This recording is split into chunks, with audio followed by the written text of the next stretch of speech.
Hello friends, இன்றைக்கி ஒரு ரசம், தக்காளி ரசம் எங்கள் வீட்டில் எப்படி செய்வாங்கிறத உங்களோட ஷேர் பண்ணிக்கிறேன்.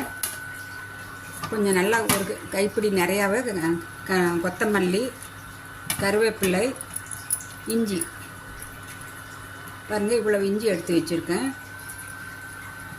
தக்காளி நல்லா ஒரு 1/2 கிலோ தக்காளி, ஒரு 5-6 பல் பூண்டு எடுத்து வச்சுருக்கேன். தக்காளியை மிக்ஸி ஜாரில் போட்டு அரைச்சிக்க போகிறேன். இப்போ மிக்ஸி ஜாரில் 1 டீஸ்பூன் சீரகம், 1 டீஸ்பூன் மிளகு, 1/2 டீஸ்பூன் தனியா, இப்போ கட்டி பெருங்காயம் இருந்தால் இது மாதிரி ஒரு சின்னதாக ஒரு பீஸ் 2 பீஸ் போட்டுக்கலாம். இல்லாதவங்க தூள் பெருங்காயம் இருந்தால் 1/2 டீஸ்பூன் இந்த மிக்ஸி ஜார்லேயே போட்டுக்கலாம். இப்போ இதோடவே தக்காளி ஆட் பண்ணிக்க போகிறேன். நம்ம கட் பண்ணியிருக்கிற அந்த 1/2 கிலோ தக்காளியும் இதோடு போட்டுக்கலாம். இப்போ இந்த பூண்டு பல் அதையும் போட்டாச்சு, 3 பல் பூண்டு.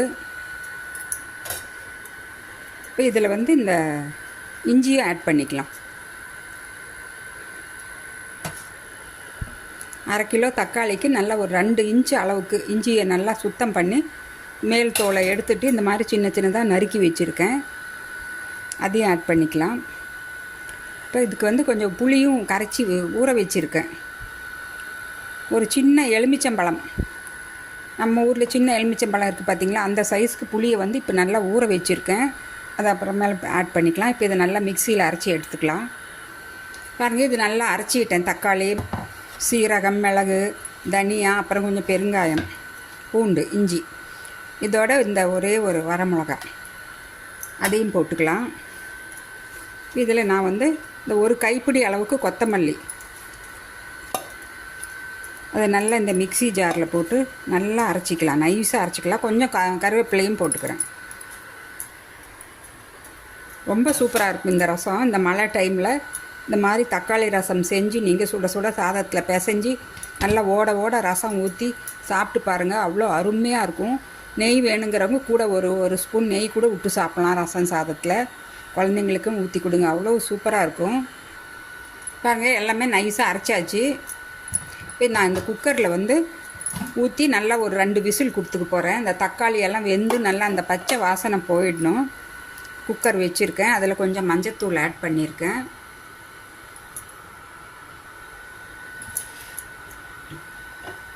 நல்லா ஒரு செம்பு தண்ணியை நல்லா இந்த மாதிரி ஒரு செம்பு தண்ணியை ஊற்றி நல்லா கழுவி ஊற்றிக்கலாம் மிக்சியை. ஸ்டவ் ஆன் பண்ணிக்கலாம்.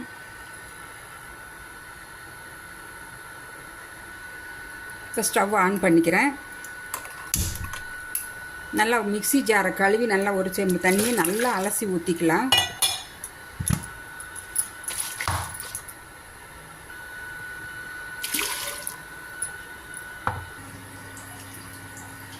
இதில் நான் இந்த புளியை, ஊற வச்ச புளியை நல்லா ஃபில்ட்ரு பண்ணிக்கிறேன். இந்த புளியோட பச்சை வாசனையும் தக்காளியோட பச்சை வாசனையும் போகணும். 2 விசில் கொடுத்து ஆஃப் பண்ணிட்டாலே போதும். இதுக்கு தேவையான அளவு உப்பு ஆட் பண்ணிக்கலாம். 1 டேபிள் ஸ்பூன் அளவுக்கு கல் உப்பு.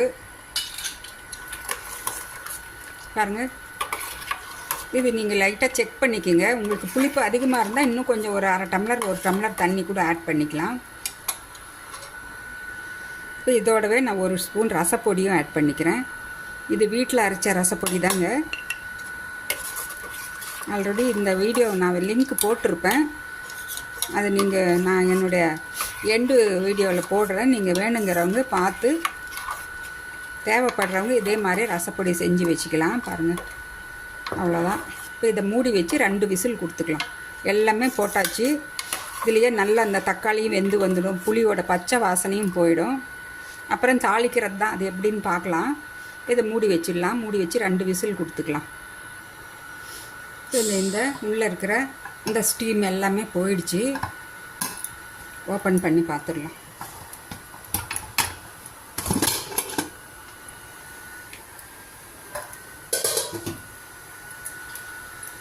நல்லா சூப்பராக அந்த தக்காளியோட பச்சை வாசனை புளியோட பச்சை வாசனை எல்லாமே போயிடுச்சு. இப்போ இது நான் தாளிக்க போகிறேன். அதுக்கு முன்னாடி இதில் கொஞ்சம் வெல்லம் ஆட் பண்ணிக்கலாம். வெல்லம் ஒரு அரை டீஸ்பூன் அளவுக்கு. இந்த புளியோட எடுப்பு அதை எடுத்துடும். இப்போ ஒரு தாளிப்பு கரண்டி வச்சுருக்கேன்.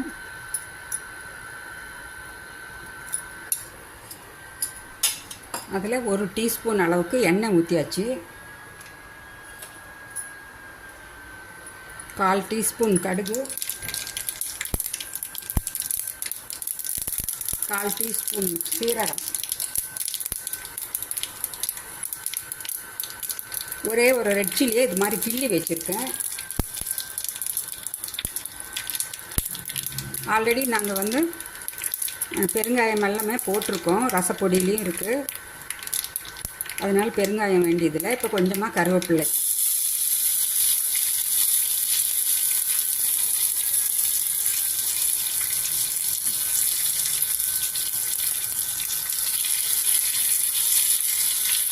ஸ்டவ் ஆஃப் பண்ணிடலாம்.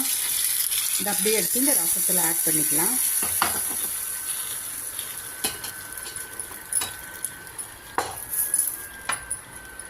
இப்போ மேலாக இந்த கொத்தமல்லி தலையை நல்லா கிள்ளி இப்படி போட்டுடுங்க. சூப்பராக இருக்கும் இந்த ரசம்.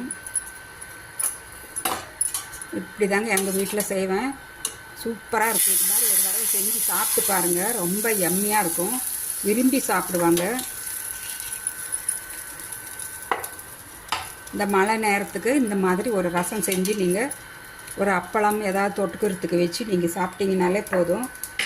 அவ்வளோ சூப்பராக இருக்கும். எங்கள் வீட்டில் நான் இந்த மாதிரி மெத்தடில் தக்காளி ரசம் செய்வேன். உங்கள் வீட்டில் எப்படி செய்வீங்கன்னு போடுங்க கமெண்ட் பாக்ஸில். இந்த வீடியோ பிடிச்சிருந்தால் ஒரு லைக் பட்டனை கிளிக் பண்ணுங்கள். உங்கள் ஃபீட்பேக்கை கமெண்ட்ஸ் பண்ணுங்கள். நான் மறுபடியும் அடுத்த ஒரு இன்ட்ரெஸ்டிங்கான வீடியோவில் உங்களை சந்திக்கிறேன். Bye bye friends.